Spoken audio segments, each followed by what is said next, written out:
Forgiving is an honest release, even though it is done invisibly within the forgiver's heart.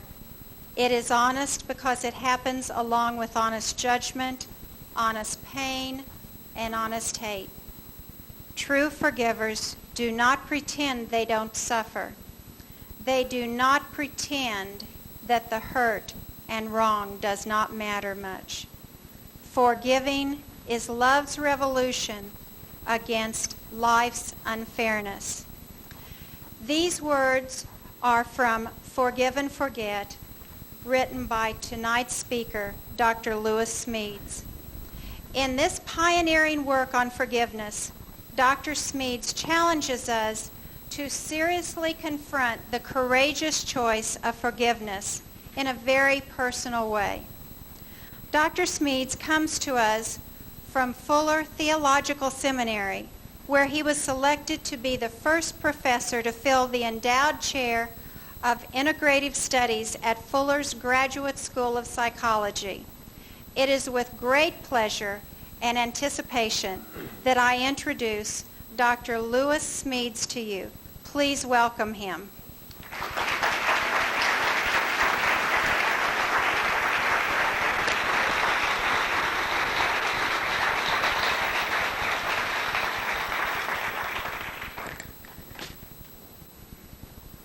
I believe that when any human being forgives another, she breaks into the brokenness of life with the power of God to make a new beginning possible. I believe that when you forgive someone, you ride the crest of God's cosmic wave of love.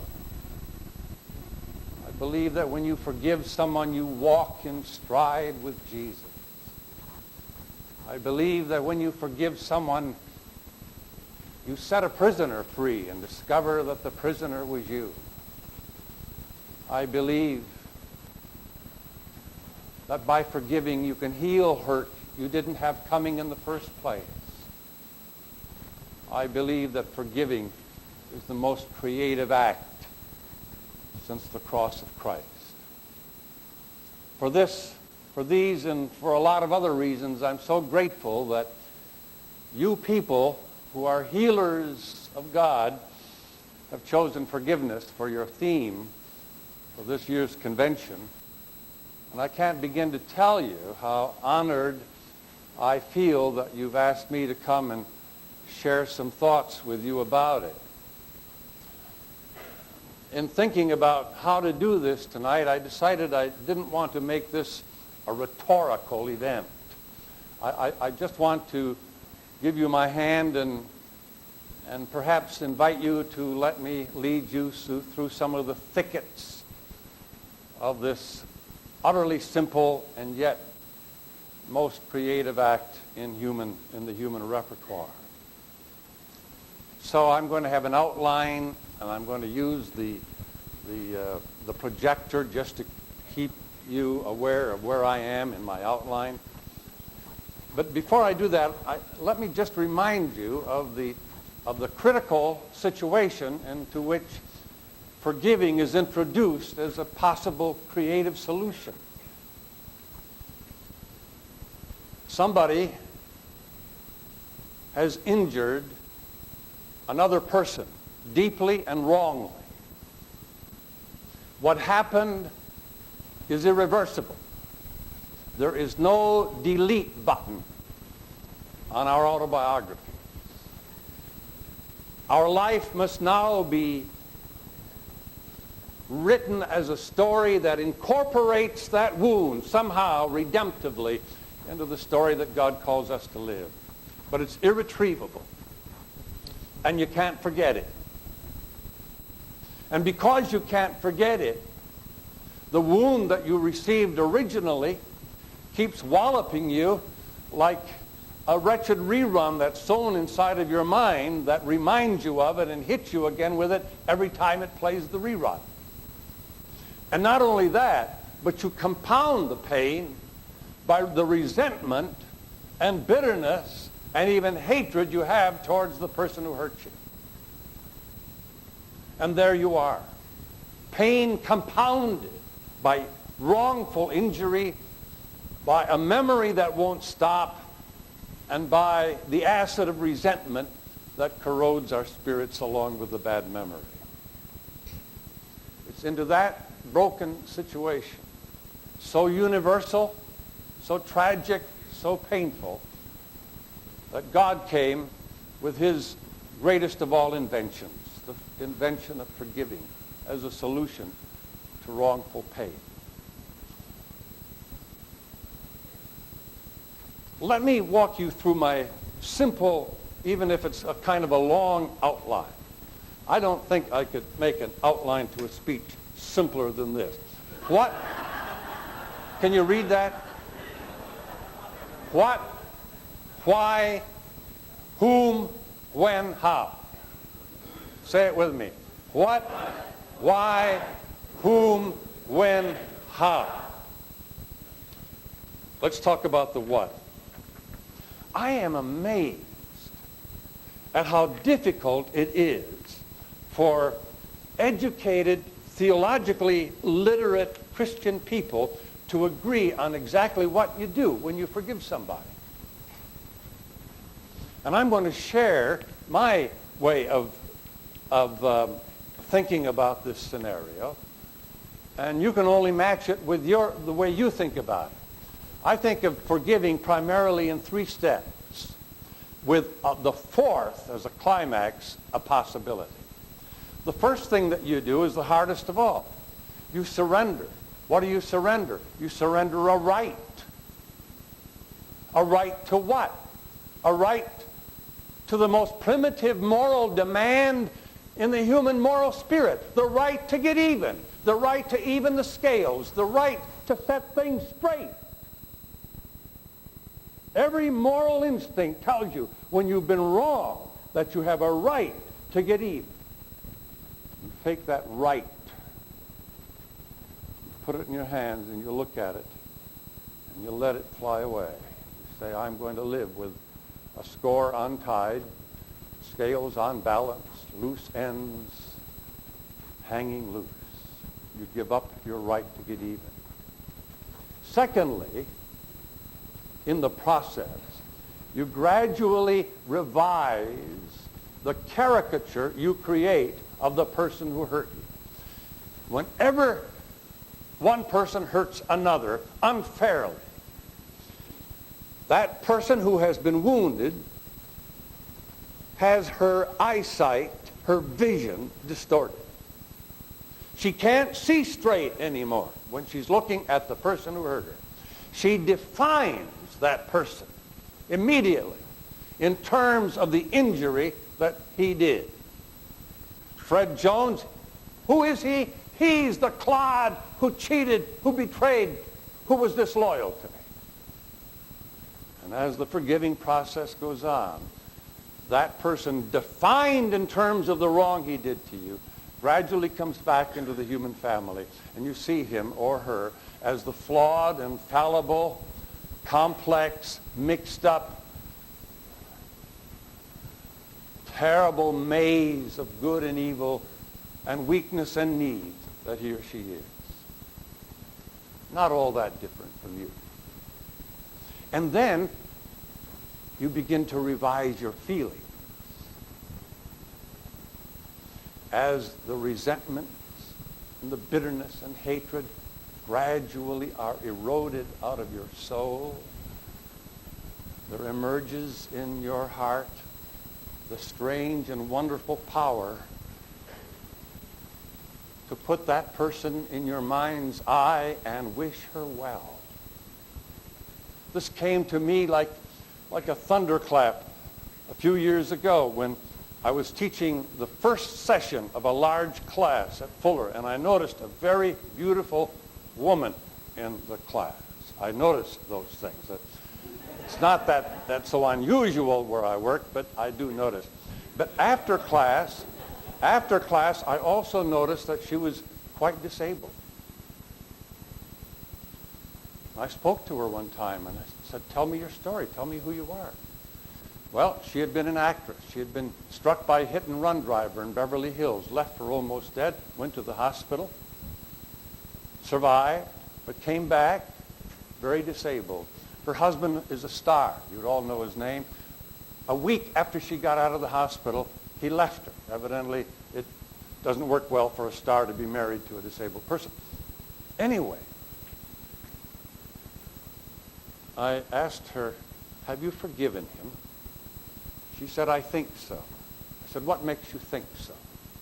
She said, I find myself wishing him well. I said, oh, that's a little sweet. Come on, that sounds a little too much. Supposing that you heard today that your husband had fallen in love with a smashing starlet 20 years younger than he, a lot younger than you. What would your feelings be? She said, I know that what he needs most of all is love, and I would pray that he would get it. And I thought, that's a sure giveaway, a sure sign. When you begin to get the power to wish well, to pray for the welfare of the person who injured you, you have entered into the creative energy of God. Surrender your right to get even. You begin to revise your caricature of the person who hurt you. You begin to revise your feelings toward that person, and you open up the possibility of reconciliation. Only the possibility, of course, because reconciliation depends on the other person. And the person whom you forgive may tell you to take your forgiveness and shove it down the toilet.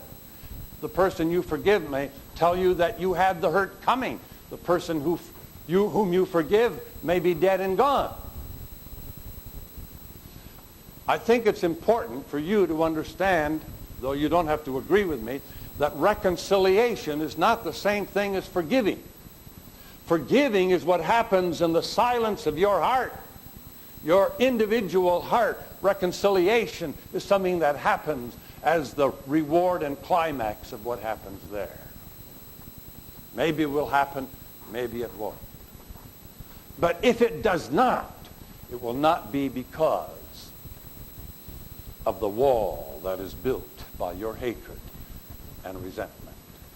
What is forgiveness? The surrender of your right to get even, the revision of your caricature of the person who hurt you, revision of the feelings you have towards that person, and perhaps reconciliation.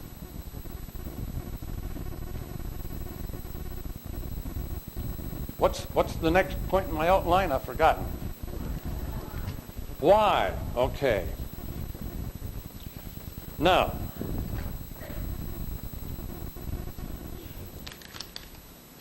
I want you to take this part of my speech tonight as seriously as you take anything. We were reminded of the Holocaust, and we should remember that there are people who, with passion, with deep moral passion, believe that forgiving is the cheapest con job ever brought into a broken human relationship. People say, why forgive? And I can tell you from personal experience, as I've counseled with people and talked to people about this matter, the deepest and most fervent response against it that I get is this: it isn't fair. It isn't fair. He can do me all this harm, and now you ask me to forgive him as if it never had happened? That's not fair. And I want to tell you tonight that if God believed that forgiveness was unfair, he would have never done it. Somehow we've got to find a way of understanding that forgiveness must be fair and can be fair and perhaps is the most creative fairness available. But let's remember that's not so easy to understand and certainly not so easy to feel. What made me swear to myself that I would never cheaply ask a hurting person to forgive was the story of Simon Wiesenthal. Many of you know it. Simon Wiesenthal, Jew, young man, concentration camp in Poland. The Germans were having a hard time on the Eastern Front and were bringing hordes, swarms of wounded German soldiers back into Poland, and they were improvising hospitals everywhere. And they had made a hospital out of a trade school in the neighborhood of the concentration camp. And one late afternoon, a German nurse grabbed Simon by the arm and said, "Commit." And she took him upstairs and plunked him on the side of a young SS trooper who was obviously dying, bandages around his head filled with pus. And his name was Karl. And Karl grabbed Wiesenthal by the wrist and he said, "I had to talk to a Jew before I died. I had to tell a Jew the terrible things that I've done. I have to be forgiven by a Jew before I die." And he told Wiesenthal of the horrible things that the SS troopers had done to women and children in Russia. And Wiesenthal listened to it and marveled that this member of the super race was asking a member of the doomed race to forgive him. He listened for a while, and finally he jerked his arm away and walked out in silence. And Karl died unforgiven by a Jew or any other human being. But it troubled Wiesenthal. He was a highly moral man. And he went back into the concentration camp and asked some of his older friends and a rabbi, "Did I do the right thing?" And to a person they said, "Oh my God, we were afraid when you began to tell us this story that you actually forgave him. You would never have been able to live with yourself if you had forgiven that man." Why? Why is that so? Would have that been so wrong? Because it isn't fair. You can't go around killing women and children and on your deathbed ask for forgiveness and expect to get it. Okay? Do you feel some of that passion? That moral passion, that's a natural moral instinct. So what do we say? I want to say two things. I don't know whether they're sufficient, but they are the two things that are sufficient for me. The first thing is this. Look, we begin with the premise that we're locked into a situation of terrible unfairness. If your husband has been brutalizing you, you're locked into the fact that something unfair has happened and you're stuck with it. Whenever we're locked into a situation that's inescapable and we can't get out of it and we wonder what the right thing to do is, the first thing we have to do is ask, what are our options? I serve on an ethics committee at a large hospital in Los Angeles area, and we get into terrible conundrums about what to do with a person who doesn't have any chance to live, and so on and so on. And the first thing we always ask, what are the options? Well, what are the options for unfair pain? Number one, get even. The problem is you never do. Nobody ever gets even in the pain game. It is impossible to get even. And the reason is very simple. When you hurt me, the pain weighs more in my scale than it does in yours. So I hit you back. And that pain weighs more in your scales than it does in mine. And so we go on, ad infinitum. My wife brought home a wonderful book called The History of Great Texas Feuds. Those feuds just went on and on and on. They were desperately trying to get even. Catholics, Protestant Poland, Catholics and Protestants in Ireland, still trying to get even. They never will. Until somebody breaks in with a newly creative, a newly redemptive, a newly opening act of love that breaks through the straitjacket of unfair pain and says, let's begin over again. Forgiveness in an unfair world is the only creative way to break into unfair pain and bring fairness out of it. The second thing I want to say about unfairness is this. I believe in victims' rights. And I believe that the victim of unfair pain has a right to fairness to herself. And what could be fairer than for a person to be healed of the pain she didn't have coming? You won't forgive?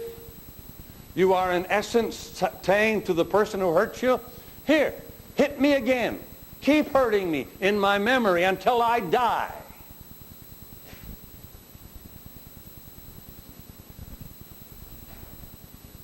And I say that's a strange kind of fairness.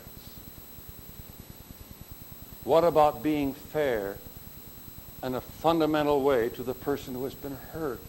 And if forgiving is the only creative way to do it, I recommend it highly. It's God's invention, and he invites us to try it on each other. Why forgive when it seems so unfair? Because it's the only way to bring new fairness in an unfair world. Whom to forgive? I think sometimes that as much harm is done by forgiving the wrong person as is done by not forgiving.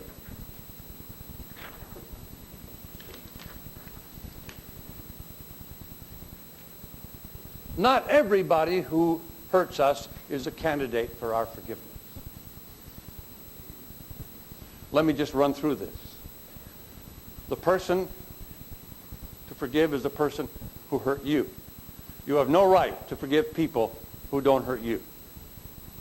I don't mean that they have to grab you by the neck directly. If you want to hurt me, hurt my kids. If you want to hurt me, hurt somebody I love very much. On the plane today, I asked myself, who are the two persons hardest to forgive for you? And one was a person who hurt my mother, and the other one was the person who hurt my son. But it's got to hurt you. If you don't feel the pain, you have no right to forgive. Secondly, the person who's responsible for hurting you. It's very important to remember that in forgiving, there is always blaming. Forgiving isn't a matter of going to somebody and saying, well, you couldn't help it, so it doesn't really matter. Forgiving is a matter of saying you could help it. I do not believe that you had to do it. It wasn't written in the stars. It wasn't because you're sick. It wasn't because of your genetics. It wasn't because of your toilet training. You didn't have to do that to me. And that's why it's so very important to forgive the right person. I heard a man say to another who had forgiven him, I'll never forgive you for forgiving me. Forgive the person who's responsible. And one of the works of a therapist in dealing with people who are struggling with forgiveness is to help them come to terms with this question. Is the person who hurt you really responsible for what she did? Or is it true that she just couldn't help it? Thirdly, it's a person who hurt you deeply. Of course, deeply is not a precise measurement. And how deep your hurt is, only you know, for sure.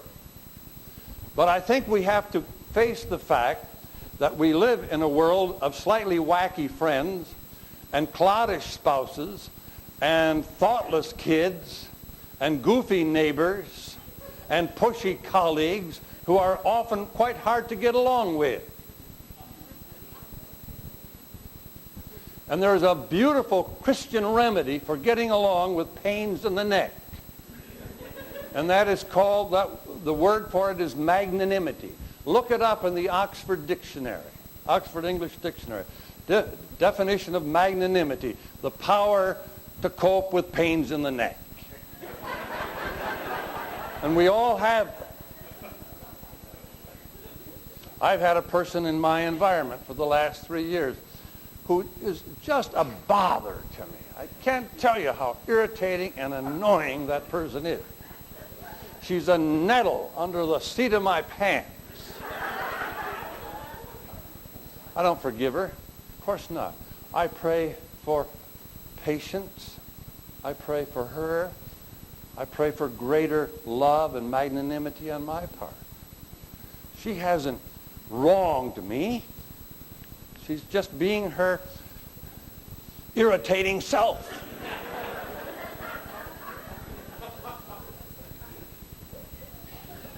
Another solution to people who can be real pain in the neck is just waiting. I sometimes think that Christian people neglect the grace of waiting.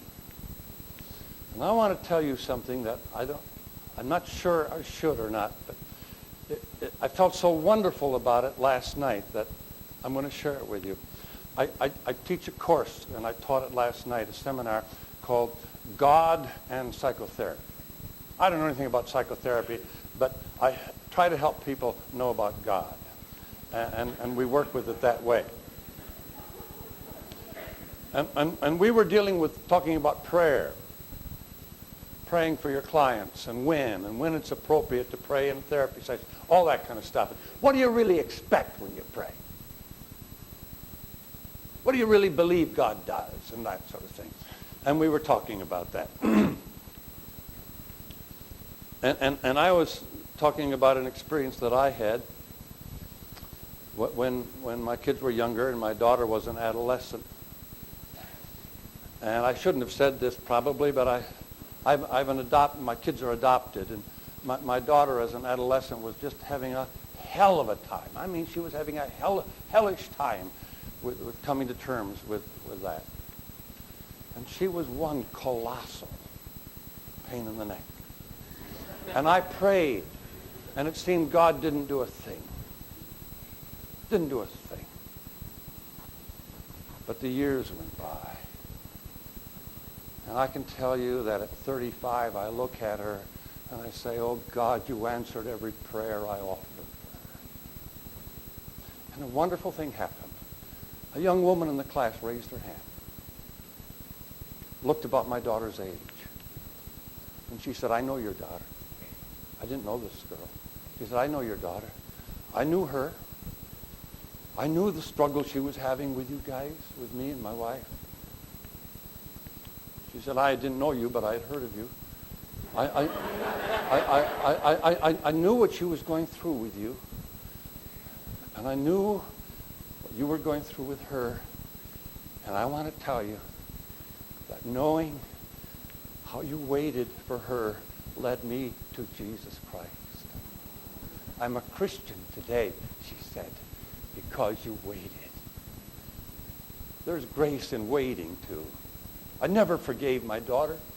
I just waited, kept praying and waited. So,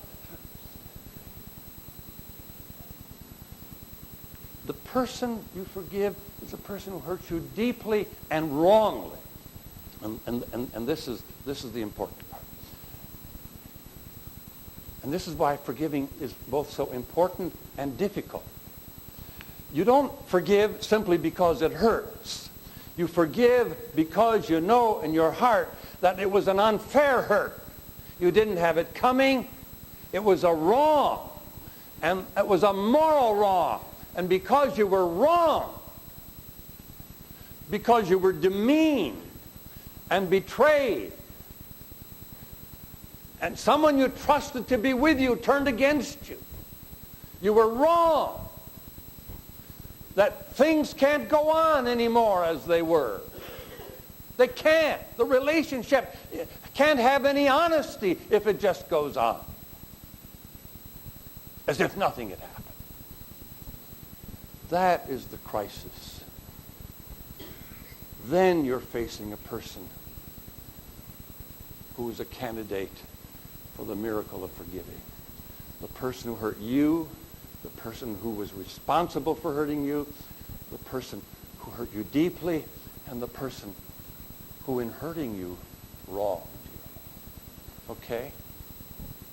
And I think one of the callings of the therapist is not only to urge people to forgive, in discernment as to whether the person they want to forgive really is a candidate for forgiving or just for waiting.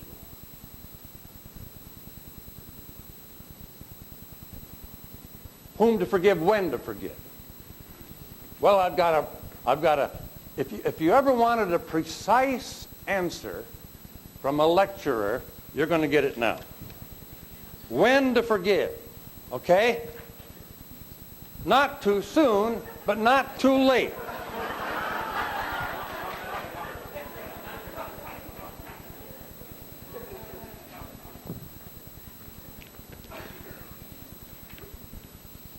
I worry about quick draw forgivers. I really worry about people who forgive too soon, who jump into it too fast. I worry about it for reasons that you're well acquainted with. Forgiving as a denial of the pain instead of an answer to the pain. You can't forgive unless you've been hurt and felt the hurt. I also worry about quick draw forgivers because forgiving can be a very tricky, manipulative act. Not really, but the word can. It's like the word love. I love you, which means I want to exploit you. I forgive you, which means I want you to know that you're a crud and I'm a much more pious and wonderful person than you are. And I'm going to be one up on you forever.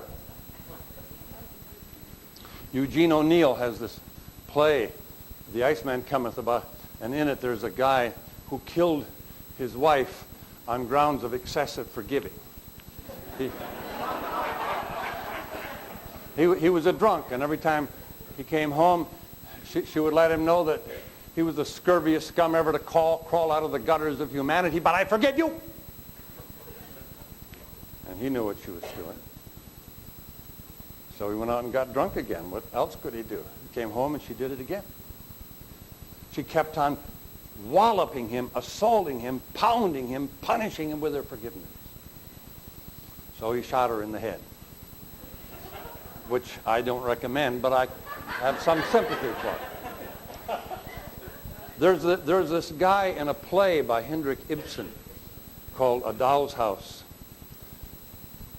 He's a rich guy, but his wife has done something very foolish fiscally and did something that could get him into big trouble.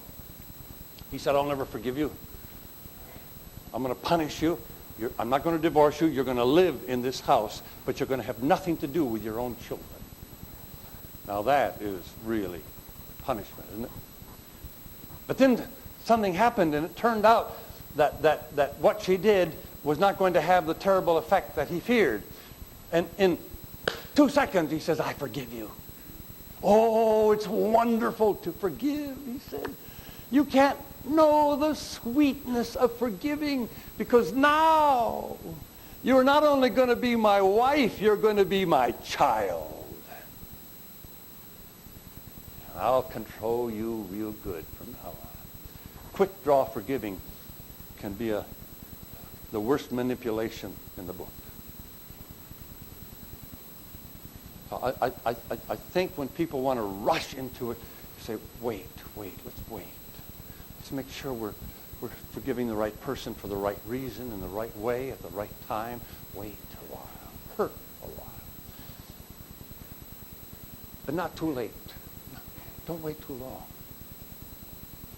The reason it's dangerous to wait too long is that the resentment and the bitterness not only resides in your soul, it becomes your soul. And to forgive means that you just slice something of your very being. You know something that happened to me a couple of years ago?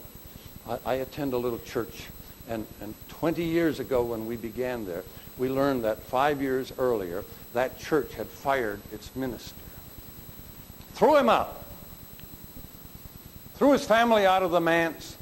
No advance salary, or what do they call that salary that you give for a little while after you fire somebody? Severance pay. And I was curious about what had happened. And I learned and I came to the conclusion that they had acted most unjustly. That was 30 years ago. 2 years ago, the church was celebrating its, I've forgotten, 75th anniversary, let's say. And 50th anniversary. And it was inviting all of its former pastors back to celebrate.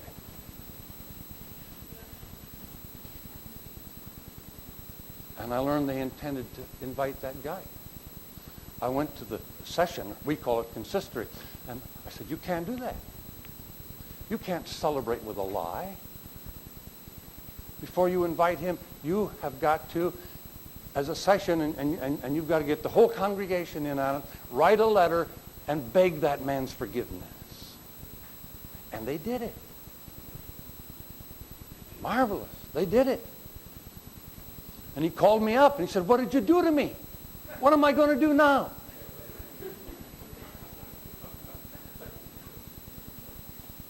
Well, your problem. But it was so hard. He said, well, I'll just tell him I forgave him a long time ago. I said, you can't do that because you haven't. You know you haven't. What made it so hard? For 30 years. For 30 years, he's sown that pain into his soul until it becomes part of the fabric of his very being. He's working at it. He's working at it. And he told them, he said, I don't know, it hurts so badly. I'm trying to forgive. Don't wait too long. And of course you can't be precise about this because every individual case and every individual being is different. But we don't all operate on the same timetable of mercy. Now let's talk about the nitty-gritty. Get down to business here and talk about how. I've got 5 no's and 5 do's, and I'll go through them rapidly.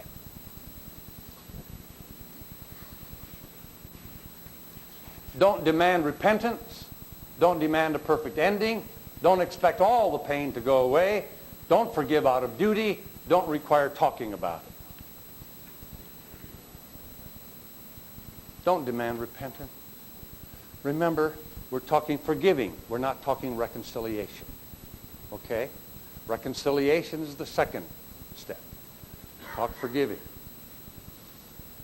If your client, your sister, your brother, yourself, demands that the other person grovels, does a full court grovel in your playground, before you forgive, what you're actually doing is taking your soul and putting it into the hands of that person and says, it's up to you whether I'm going to find the joy of Christ in my life again or not.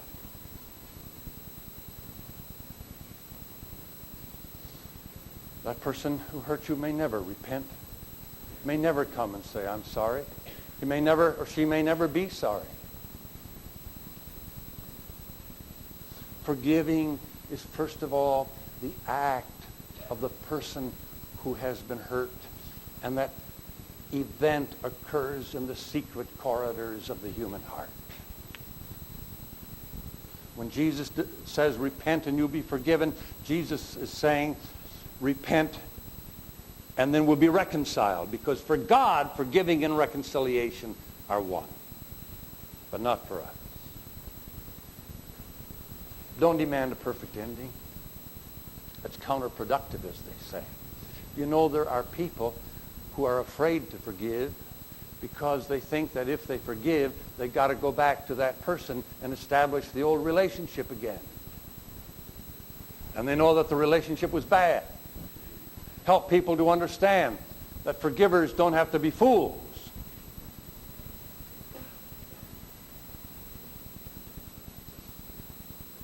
If a friend has betrayed you consistently and is just bad for you, you may forgive the friend, but it's certainly the better part of wisdom to find some other friend. And if a former spouse has proven over the years that you and he are not going to make it because he is addicted to brutality, you may forgive him, but don't go back and ask for more. Perfect ending is nice. We all know the perfect endings. I forgive you. Thank God. We embrace and we love each other better than ever before. I'm not saying that perfect endings are bad. I'm just saying don't demand it as a prerequisite for entering into the stream of forgiveness. You following me? Don't expect all the pain to go away. Don't lead people to think that if they just forgive, they'll get healed and never feel the pain again. That's just totally unrealistic. That's as unrealistic as to tell people that if they lose someone they love and grieve for, let's say, 2 months and take the armband off, it won't hurt anymore. You've been hurt. That's part of the repertoire of your human orchestra. That's part of your autobiography, and it can never be erased. You are now a wounded human being. I was at a cemetery in Grand Rapids, Michigan, a year or so ago, visiting the grave of a friend with his widow. And I went to another grave where I buried a little baby whom I loved more than life itself 30 years ago. And to my amazement, the pain came back full flush all over again. I thought, where did that come from? I thought I had gotten over that years ago. Well, of course, it came out of the scarred tissue of my heart. Don't let people think that if they've been wounded wrongly, by forgiving, they're not going to be a wounded person, and that it will be wrong for them to look back on that with pain.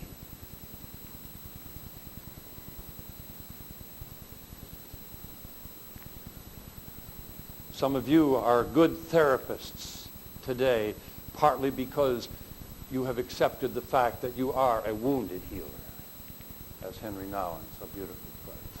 Don't forgive out of duty. The worst thing, I think, at least one of the bad things that Christians can do to other people is to tell them that it's their Christian duty to forgive. I believe it's a wrong idea, partly because I don't think anybody in the history of forgiving has ever forgiven anybody out of duty.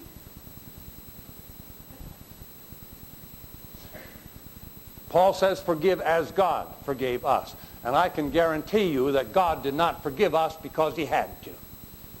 There was no divine tribunal that ordered the Lord God to forgive. He forgave freely because he wanted to, because he knew that that was the most creative way to bring back a situation into greater blessedness and fulfillment and fairness than any other way.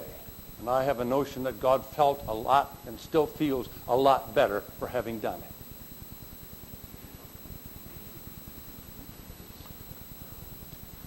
I think it's the gift of the therapist to a hurting person to lead that person through her pain or his pain until that person says, I'm so sick, I'm so fed up with wallowing in the bilge of my pain. I want to be free. I want to be free. I want to be free. I want to be free. I want to be healed. And then she's ready. You know, of course it's true we ought to forgive. But it's as plain as the nose on our faces that there are many kinds of oughts. April 15, a week ago today, you ought to have filed your income tax. That's an ought of obligation. But you really, for maybe the last year, ought to have taken advantage of some deductions. That's an ought of opportunity. I believe that when God says to us, forgive one another as God in Christ has forgiven us, that is an ought of opportunity. He says, share in my victory, share in my creativity, share in my redemption, share in making a good thing out of a rotten thing. It's a wonderful opportunity. Don't tell people to forgive because it's their duty. And don't require talking about it. I know that the ideal scenario is to forgive somebody and go to that person and say, I forgive you.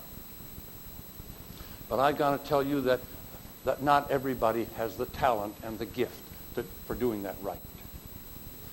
And the person you tell it to may not be ready to hear it. And then you get into all kinds of argument. I forgive you. For what? For that? You forgive me for that little thing? Besides, look what you did to me. and you get it all over again. One of the most painful things that I ever did, and one of the most wonderful things that somebody ever did to me, was this. There are two people in my life, friends whom I admire, I guess as much as I admire any human beings that I've ever known. I met them in 1956 when the Hungarian Revolution broke out, and I was on the East Coast and engaging in the resettlement of refugees from Hungary. They were refugees, noble people. I helped them get a job in Michigan. Somewhere along the line, I said something to somebody. God knows the last thing in the world I would have wanted to do is to say something intentionally that would have hurt them. But I could have said something, and I know I'm quite capable of still doing it, foolishly that could hurt somebody, thoughtlessly, which I did.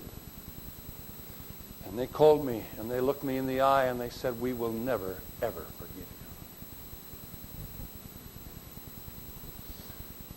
For 12 years, I lived under that shadow.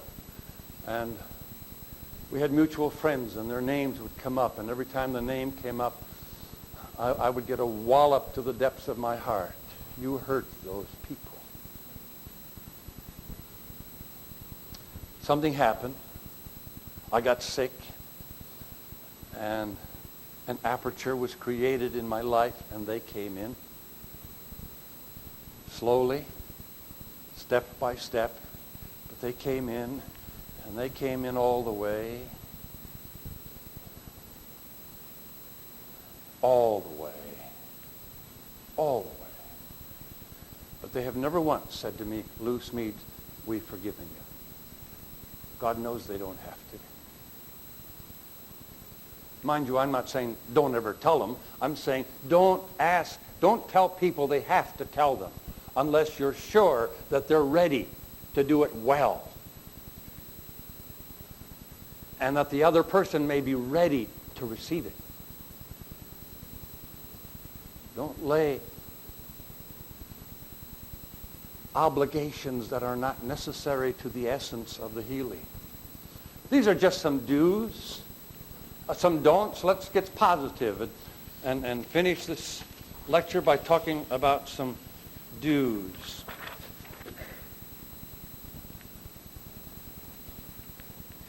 Forgive concretely. I think we should always forgive in verbs, not in nouns. Forgive acts, not being. Don't forgive people for being clods or irritants or dumb. Forgive them only for what they did last Thursday at 3 o'clock to you. Write it down on paper, and if you can't make it into a verb, it may not be a job of forgiving. God, I believe, forgives us for what we do. He accepts us for what we are.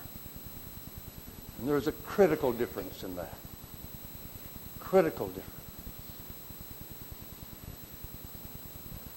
I think we should not go into the wholesale business. We have to stay retail in forgiving. Always, as Jesus put it, sufficient unto the day is that evil of that day. And I think that applies to forgiveness as well as anything else. Forgive concretely. Help your clients to be as specific as they possibly can about what it is that somebody did to them that they need to forgive them for. Forgive patiently. To me, forgiving is more like an IRA account than a bonanza found in your backyard. Steady increments, slow but real. And it takes patience. God can forgive in a single swoosh, but we're not God. We're creatures of time, and we need time. I was so impressed a long time ago reading in C.S. Lewis's book to an American lady, letters to an American lady whom he had never met but struck up a correspondence with. As you know, Lewis was a compulsive letter writer. Anybody who wanted a letter from C.S. Lewis could be sure of getting one just by writing him one. This is penned 3 months before he died. He's in his 70s. He said, "Dear Mary, I think that I have, at long last, forgiven the cruel schoolmaster who so darkened my youth. I thought I had done it many times before, but this time I think I've done it." Maybe, if he had lived a while, he would have had to do it over again. Help your clients to be patient with themselves. Forgiving is the hardest thing that they will ever do. The hardest trick in the human repertoire. Be patient. Keep working. Keep working. Keep doing it. Prime the pump. I think it helps to do a little creative hypocrisy. It's creative hypocrisy because you're not doing something that you do not intend to do. That's hypocrisy. But when you do something that you want to do, but don't have the heart for it, but do it anyway, then you're priming the pump. As C.S. Lewis said, again, the difference between pretending and actually doing it is a line so thin it sometimes takes a moral sleuthhound to sniff it out. Someone once, a cop in my little town, did something to my youngest son when he was about 17. And I was so angry at that guy. I don't know what I could have done to him, but I was spewing the vial of my wrath all over the house and spoiling the atmosphere. I went to my sister-in-law. I said, "This guy did this awful thing." She said, "Why don't you practice what you preach?" How? I thought, I'm going to play a game that I'm not good at playing. I just don't like to do these kind of games. But I went into my study all alone and felt like a jerk. But I got on my knees and I said, "Officer Maloney, in the name of God, I forgive you. Officer Maloney, in the name of God, I forgive you. Officer Maloney, in the name of God, I forgive you." I got up to 30, and I felt the juices begin to flow. I talked about forgiving one time at a Presbyterian church in Los Angeles, and a lady came up to me afterwards. She looked as though she was ready to go on stage to vie for the crown of Mrs. Presbyterian. I mean, she had to be the president of several women's guilds. She looked prosperous and pious and proud. And she began to tell me the terrible time she had thinking about her ex-husband. What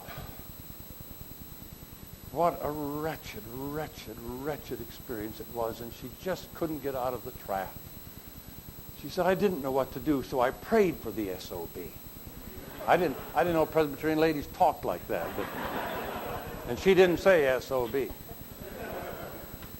She said, and it began to help. Do. And pretty soon you begin to feel.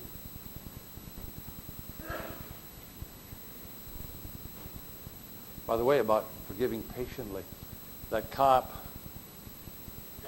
drove by 2 years later, and I had to do it all over again. I did, but it was easier the second time.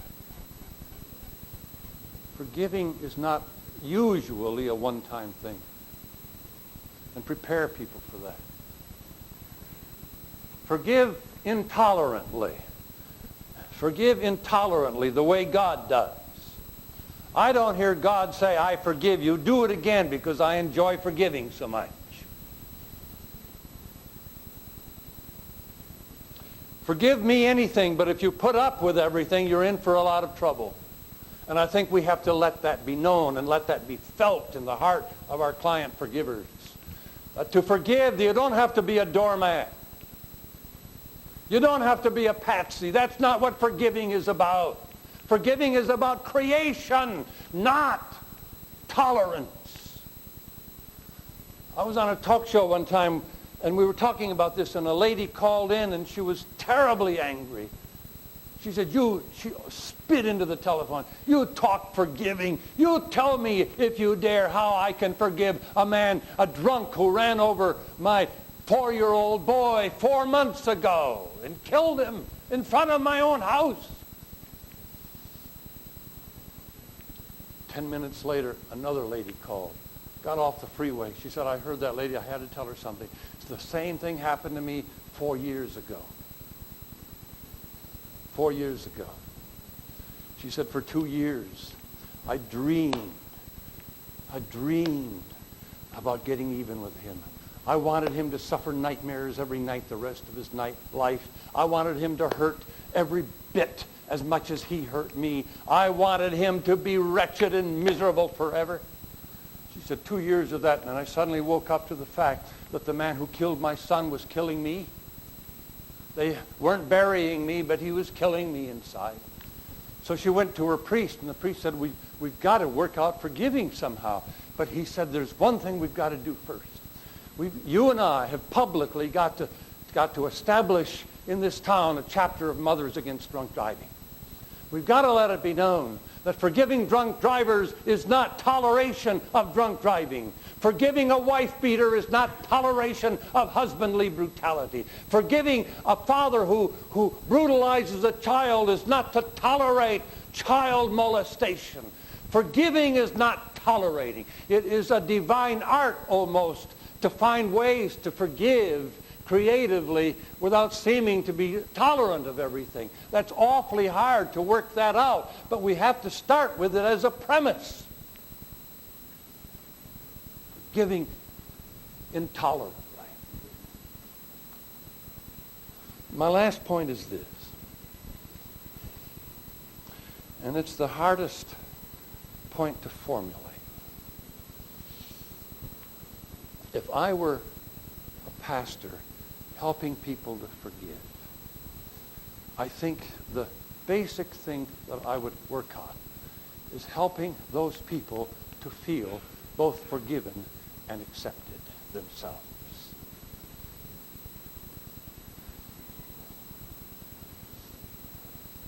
Maybe especially accepted. A person who feels in her or his heart that he's not worthy of being accepted, that he's basically an unacceptable human being. There's always such resentment against having that feeling that it shrivels your power to forgive others. Somehow create situations in which people who've finally gotten just fed up to their chins with trying to be good enough, trying to be good enough to please their mother, trying to be good enough to please themselves, trying to be good enough to be sure that they're acceptable, and so fed up with that then the magic word comes. You are accepted. You are accepted. You are accepted. You are accepted. You're not only forgiven, you are accepted. Totally, unequivocally accepted. You don't have to be good enough to please anybody. You are accepted. And there's no way to feeling acceptable like the experience of being accepted. And when a person feels that total grace, he loses the energy to hate. That's what I would do with people if I were a therapist who were trying desperately to forgive when it just rankled their hearts because it seemed so unfair. I would first of all put all that aside and try to introduce that person not into a doctrine but into an experience of the accepting grace of God, and then work from there. Well, enough.